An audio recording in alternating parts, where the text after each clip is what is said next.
Saudi Arabia is pouring on some extra evil this week compared to normal. So we already know they do the death penalty for a variety of crimes. I'm sure they do it for murder, but then they also do it for apostasy and witchcraft and sorcery and drug smuggling. It's super draconian and primitive and pretty fucking evil. But now we get this story.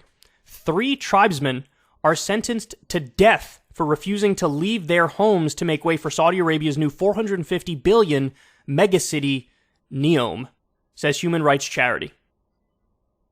Holy shit.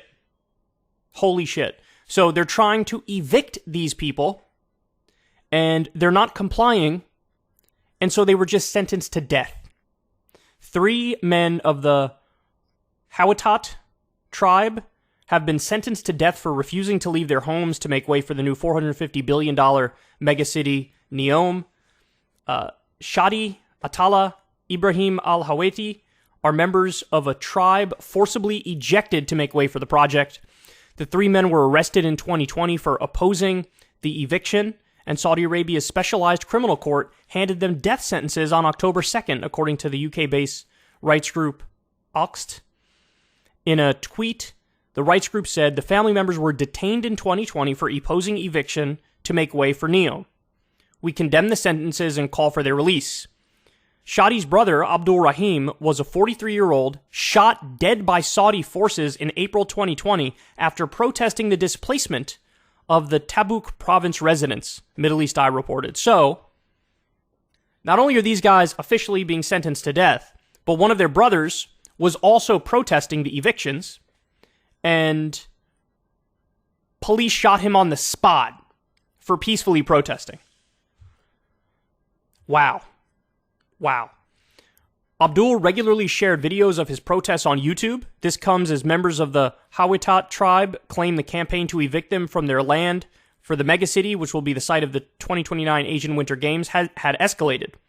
Abdullah and Abdullah Dukail, family members of the 3 men, were given 50-year prison terms and 50-year travel bans for supporting their relatives' stances. How about that? So anybody who said, hey, I agree with you guys, I think the protesting that you're doing is brave. There are family members who said that. 50 years in prison. Not even participating in the protest, saying, hey, I agree with what you guys are saying in the protest. I'm on your side. So now a thought crime is punishable by 50 years in prison. Expressing any disagreement with the evictions and this new megacity plan. 50 years in prison. Now, by the way, what happened? I thought, I was told Mohammed bin Salman he's the reformer. He's the guy who's going to bring Saudi Arabia into the future. They're modernizing. You got a whole bunch of professional, jerk-off, multi-millionaire golfers who just fled the PGA Tour and went to go play for Saudi Arabia.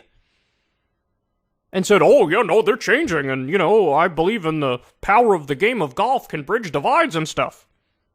Are they changing? Is that what they're doing? Is this changing? Well, you know what? They're right. This is changing, but it's changing for the worse. Now you're handing out death penalties for evictions, and minor disagreements are punishable by 50 years in prison. And this is the country that the United States has been allied with for decades.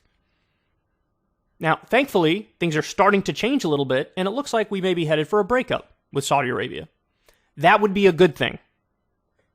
Because it shouldn't be surprising they do stuff like this, because this is also a country that's in the midst of committing a genocide in Yemen. Actively starving the country with a blockade. Bombing hospitals and open-air markets and mosques. That's what they're doing. So they have no moral core at all.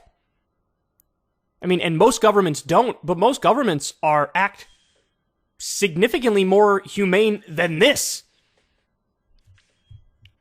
Jesus Christ. Mother of 2 and Leeds University student Salma al-Shahab and mother of 5 Noura bint Saeed al-Qahtani were also handed long prison terms for tweets criticizing the Saudi Arabian government. Salma was sentenced to 34 years in prison, while Nura received a sentence of 45 years. A tweet criticizing the government. Those are the prison sentences. Are you fucking kidding me? Oxt said that writer, translator, and computer programmer Osama Khalid received a 32-year prison sentence over allegations relating to the right of free speech. So again, probably a minor criticism. And that's it. You're done. Basically, the rest of your life is going to be spent in prison as a result of this. The proposed industrial district called Oxagon is billed as being a comprehensive cognitive city that will make use of robots and AI and act as industrial port hub for the country's newest region in the northwest, NEOM. NEOM, the flagship project of Saudi Crown Prince Mohammed bin Salman, is a planned city-state that would cover 10,000 square miles of Saudi Arabia's Tabuk province near its border with Jordan and Egypt. NEOM is a combination of the Greek word neos, or new, and mustaqbal, Arabic for future. It's part of an ambitious plan to wean Saudi Arabia off oil dependency and transform the country into a tech hub like Silicon Valley, while also incorporating towns, research centers, education zones, and tourist attractions.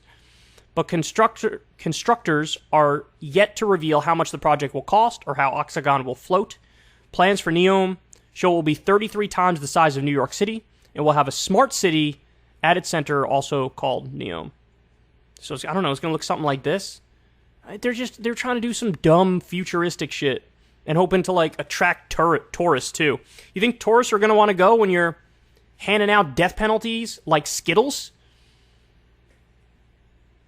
One of the worst governments in the world. It's up there. One of the worst governments in the world. And of course, they just snuggled up to Russia, and OPEC Plus decided we're going to cut back 2 million barrels of oil per day. And the whole idea behind that was, let's help Russia and let's screw the Democrats in the U.S. so that we can get our guys in there, the Republicans, who we just gave $94 million to, and we bought the entire Trump family. And then we'll get everything we want. Okay, well, this is who Donald Trump has taken all of his money from. Jared Kushner got $2 billion from these guys. $2 billion. Trump got tens of millions or hundreds of millions for the Saudis using his golf course for the new Live Tour. Okay, this is who you're doing business with. These are the people. Death penalty for protesting eviction. That's where we're at. If you want to see me and Crystal Ball interview legends like Noam Chomsky, Cornel West, and more, subscribe to Crystal Kyle and Friends on Substack. $5 a month gets you the video version a day early. Remember, we take 0 ad dollars for this podcast. Or you can sign up on Substack for free and get the audio version a day later. Link in the video description box below.